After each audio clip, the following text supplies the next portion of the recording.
안녕하세요. 심쌤의 힐링톡입니다. 일상 속 명상 이야기. 오늘의 이야기는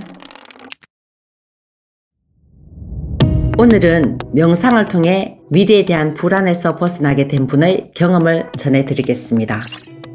저는 파일럿이 되고 싶었습니다.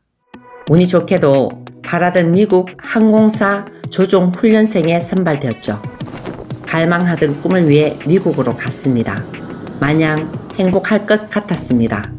그러나 행복도 잠시, 미국에 있던 2년의 기간은 지옥과도 같았습니다. 대형 항공사의 조종훈련생 신분을 유지하기 위해서는 30여 번의 테스트를 주어진 횟수와 시간 안에 합격해야 했습니다. 또한 동일한 테스트에서 2번 이상 불합격해도 중도 탈락이었죠. 같은 꿈을 품고 왔던 몇몇 동기들은 테스트에서 중도 탈락되어 한국으로 돌아갔고 설상가상으로 코로나가 확산되어 교육은 물론 모든 상황이 악화되었습니다. 외국 생활이 처음이고 비행에 대한 지식도 없었던 저에게는 시련의 연속이었습니다. 외국에서 살다 온 동기들의 유창한 영어 실력을 지켜보면서 내 자신이 너무도 한심스러웠고 새로운 도전을 위해 안정된 직장에 사직서를 냈던 결정이 어리석었나 의심까지 들었습니다. 교육 중간중간에 포기하고 싶은 생각이 하루에도 수천 번 일어났죠. 불합격할 때마다 압정 하나하나가 심장에 박히는 기분이었고 잠도 제대로 이루지 못했습니다. 비용을 지원해 주시는 부모님께도 죄송스러운 마음과 죄책감으로 가득했습니다. 문득 재수생 시절 명상을 하며 마인드 컨트롤을 할 수 있었던 기억이 떠올랐습니다. 미국에도 명상센터가 있는지 반신반의하며 찾아봤는데 다행히도 센터가 있었습니다. 머나먼 미국에도 명상을 할 수 있는 곳이 있다니 정말 감사했습니다.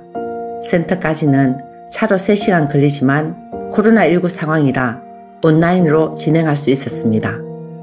극도의 불안 증세를 보였던 나에게 명상은 한 줄기 빛과 같았습니다.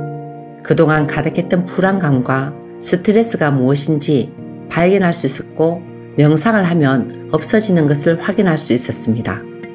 중요한 테스트를 앞두고 잠을 이루지 못할 때면 더욱 명상에 매달렸습니다. 명상을 하지 않으면 죽고 싶은 마음이 턱 밑까지 차올랐기에 처절하게 매달리며 진심을 다해 없앴습니다.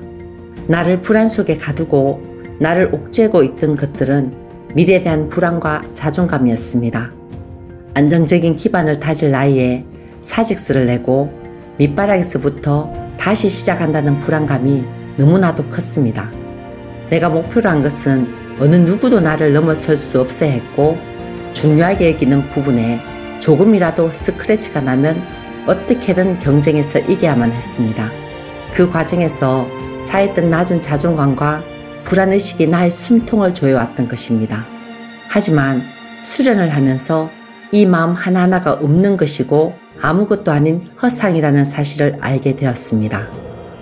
현재 저는 파일럿이 되기 위한 자격증들을 모두 취득했고 외국 항공사의 부기장으로 경력을 이어나갈 준비를 하고 있습니다.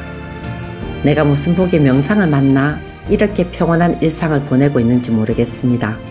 명상이 아니었다면 버티지 못해 포기하고 한국으로 돌아갔을 나였습니다. 지금도 명상을 하며 행복한 나날을 보내고 있기에 너무나도 감사하답니다. 다른 분들도 명상을 하여 가짜의 마음 속에 갇혀 시달리지 않고 영원히 행복하게 지냈으면 좋겠습니다.